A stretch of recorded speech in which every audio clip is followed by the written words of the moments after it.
dans le prochain épisode de Demain nous appartient.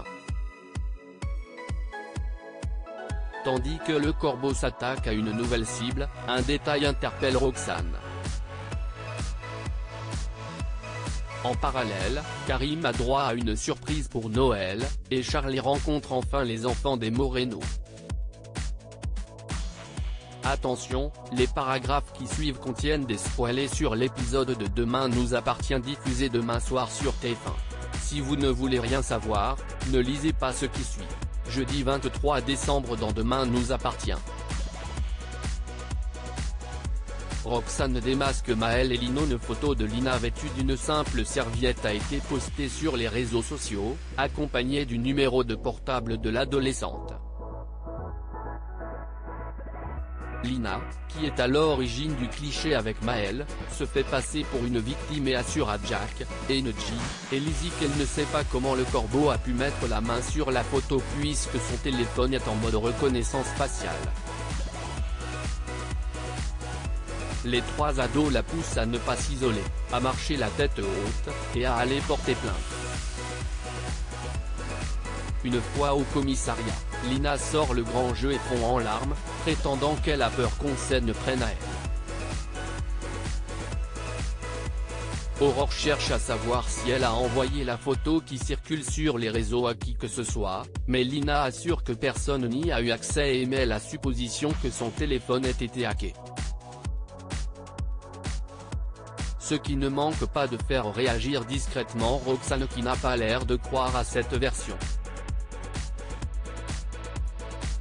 En sortant du commissariat, Lina pense qu'elle a été trop loin, mais Maël lui promet au contraire qu'elle l'a bluffé en pleurant sur commande.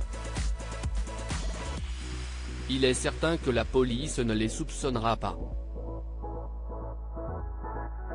Content de la manière dont se déroule leur plan, il propose à son ami d'aller fêter ça.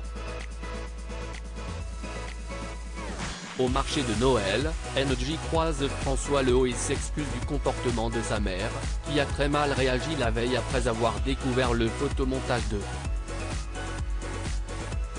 François ne tient pas rigueur à Irène, il aurait certainement eu la même réaction s'il s'agissait de sa fille. Il explique cependant à Energy qu'ils devraient éviter de se voir seuls tous les deux. Certaines personnes pourraient prendre un malin plaisir à en rajouter. Bien qu'elle soit déçue, Energy admet que son professeur a raison et avoue espérer le retrouver au lycée à la rentrée, une fois que toute cette histoire sera terminée. Au commissariat, Roxane, qui a passé la journée à analyser la photo de Lina, fait part de sa découverte à Aurore. On aperçoit le visage de Maël dans le reflet du miroir qui se trouve derrière l'adolescente. C'est donc lui qui a pris la photo. Et Roxane est persuadée que Lina ne s'est pas fait pirater son portable. Alors que Lina et Maël boivent un verre au marché de Noël et se moquent de Lizzie qui leur a offert leur consommation pour soutenir Lina dans ce qu'elle traverse, Aurore et Sarah débarquent et demandent aux deux ados de les suivre au commissariat. Prétendant ne pas comprendre ce qui est en train de se passer, Lina leur rappelle que c'est elle la victime dans cette histoire. Mais Sarah lui suggère d'arrêter tout de suite son cinéma. Alors Lina et Maël se lèvent et suivent les deux flics. La rencontre entre Charlie et les enfants Moreno ne se passe pas bien. Les enfants Moreno sont de retour à 7 pour passer les fêtes en famille. Jessica et Dylan font la connaissance de Charlie et découvrent émerveillés la nouvelle maison de leurs parents.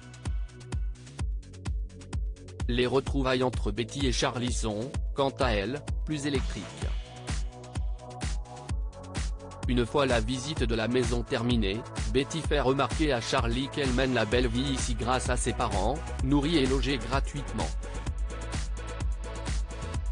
Mais Christelle prend la défense de Charlie et explique que la jeune femme les a beaucoup aidés, notamment en leur évitant de se faire arnaquer et en étant de très bons conseils.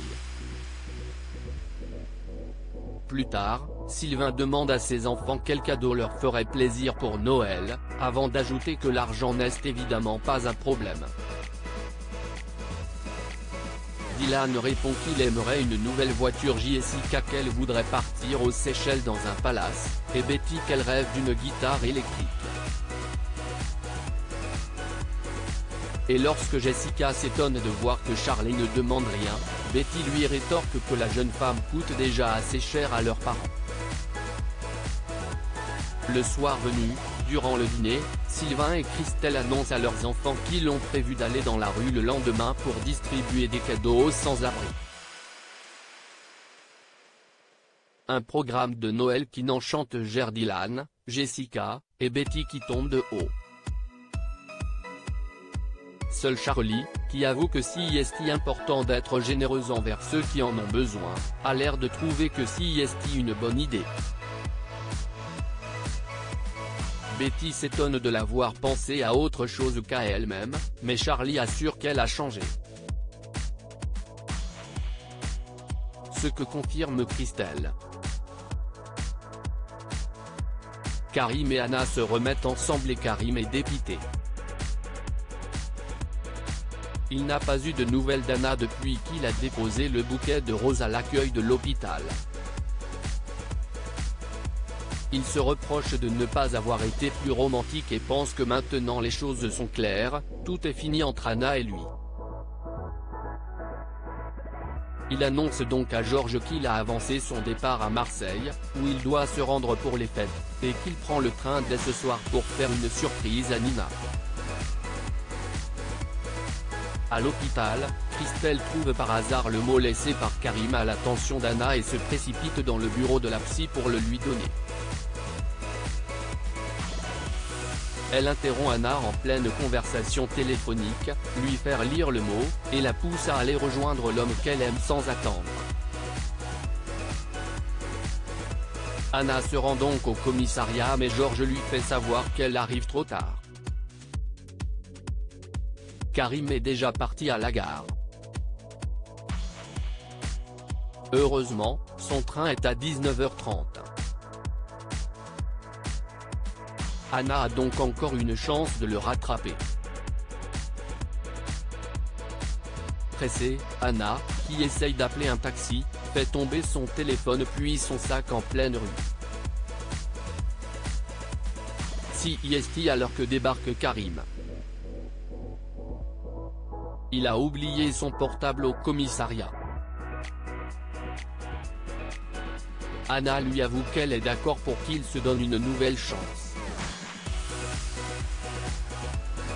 Ils s'avouent alors mutuellement leur amour et s'embrassent.